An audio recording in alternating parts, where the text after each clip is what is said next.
કેવડિયાના statue of unity Sardar Sarovar નજીક જે વર્ષોથી આદિવાસી પરિવાર ચાના લારી ગલ્લા કરીને પોતાનું જીવન ગુજરાન ચલાવતા હતા, એ 36 દુકાનો અને 7 જેટલા ઘરો પર આ સરકારે, આ તંત્રએ પોતાની દુકાનો પર અને પોતાના ઘરો પર બુલડોઝર ફેરવીને તોડી નાખવામાં આવેલું હતું.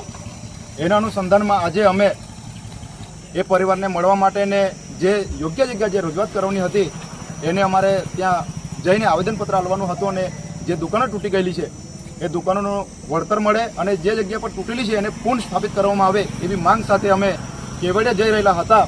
પણ અમને નર્મદા જિલ્લાના બોરુતાર નજીકથી અમને આ પોલીસે અમને ડિટેન કર્યા છે.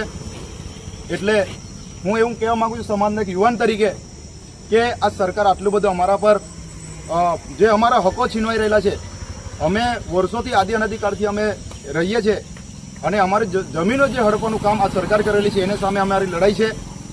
ત્યારે અમને ખૂબ દુઃખ થયું. અમારા સમાજના લોકો, આગેવાનો, વડીલો બધા ભેગા હતા, પણ અમને અહીંયા પોલીસે ડિટેન કર્યા છે. એટલે અમને ત્યાં જવા દેવામાં નથી આવ્યા. એટલે અમે ખૂબ જ દુઃખની લાગણી અનુભવીએ છીએ. આવનાર સમયમાં જ્યારે પણ અમારી જરૂર પડશે, સમાજને જરૂર પડશે, અમે તત્પર છે. સમાજનો યુવાન અને કોઈ પણ એ તંત્ર અમે લડવા માટે અમે આવનાર સમયમાં જ્યારે પણ અમારા સમાજ સાથે અન્યાય થશે, અમારા હકનું જ્યારે આપવામાં નહીં આવશે, અમારું હકનું છીનવાશે, ત્યારે અમે ચોક્કસપણે એકતા બતાવીને અમે આવનાર સમયમાં